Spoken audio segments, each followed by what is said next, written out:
दक्ष police news, पहिले खाकी मग बाकी। आगामी पंचायत समिती, जिल्हा परिषद तसंच नगरपालिका निवडणुकांच्या पार्श्वभूमीवर पाचोरा इथल्या निर्मल सीड्स कृषी दालनात 40 गावचे कार्यसम्राट आमदार मंगेश चव्हाण यांच्या प्रमुख उपस्थितीत पाचोरा भडगाव मतदारसंघातील आढावा बैठक उत्साहात पार पडली। आगामी निवडणुकांमध्ये पक्षाची रणनीती, संघटनात्मक बळकटी तसंच गट आणि कार्यकर्त्यांची भूमिका यावर सविस्तर चर्चा करण्यात आली। या बैठकीदरम्यान आमदार मंगेश चव्हाण यांनी कार्यकर्त्यांना संबोधित करताना सांगितलंय की निवडणुका या फक्त राजकीय नव्हे तर विकासाचा आराखडा ठरवणाऱ्या असतात। प्रत्येक कार्यकर्त्यानं पक्षाच्या विचारधारेसह विकासाचा संदेश प्रत्येक घरापर्यंत पोहोचवावा। त्यांनी संघटन शक्ती आणि तळागाळातील संवादाचं महत्त्व अधोरेखित करत कार्यकर्त्यांना उत्साहानं कामाला लागण्याचं आवाहन केलं। या बैठकीत काही नव्या कार्यकर्त्यांचा पक्षप्रवेशही आमदार चव्हाण यांच्या हस्ते संपन्न झाला।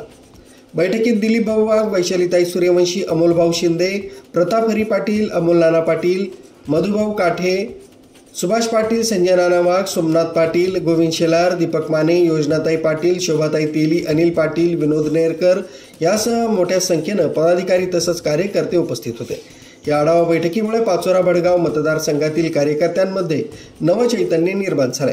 आगामी निवडणुकांसाठी कार्यकर्त्यांमध्ये नवी उर्मी आणि संघटनात्मक एकात्मता जाणवली आहे। किंवा सोबडावर लढू आम्ही कुठे पाचोऱ्यामध्ये। तर मला वाटतं आमचे नेते मान्य देवेंद्रजी यांनी सांगितलेलं आहे की ज्या ज्या ठिकाणी शक्य आहे त्या ठिकाणी आम्ही युतीनेच लढणार आहोत। आमची भूमिका आहे ती आम्ही महायुतीमध्ये लढणार आहोत। पण काही ठिकाणी टोकाची काही भूमिका असतील, जमतच नसेल तर आम्ही मैत्रीपूर्ण लढत त्या ठिकाणी करणार आहोत, सोबळावर त्या ठिकाणी लढणार आहोत। आणि हे करत असताना मित्रपक्षावर फार टोकाची टीका करायची नाही, अपशब्द वापरायचे नाही, हे सुद्धा आचारसंहिता आमची ठरलेली आहे। पण शक्यतोवर आम्ही महायुतीमध्ये लढणार आहोत। शेतकऱ्यांना मदत मिळाली नाही म्हणून उमेश पाटलांनी शिवीगाळ केल्याचे पाहायला मिळत आहे, कसं बघतात? मला वाटतं पूर्ण माहिती न घेता अशा पद्धतीने जाऊन छोट्याशा लोकप्रियतेसाठी किंवा आता कोणी विचारत नाही पण अशा परिस्थितीमध्ये मग फक्त शिवीगाळ करायची, त्यामुळे मी टीव्हीवर येईल, मी वर्तमानपत्रात येईल, ही भूमिका त्या ठिकाणी दिसते। मला वाटतं जिल्ह्यामध्ये सगळेच तालुके आपण या ठिकाणी अतिवृष्टीमध्ये घेतलेले आहेत।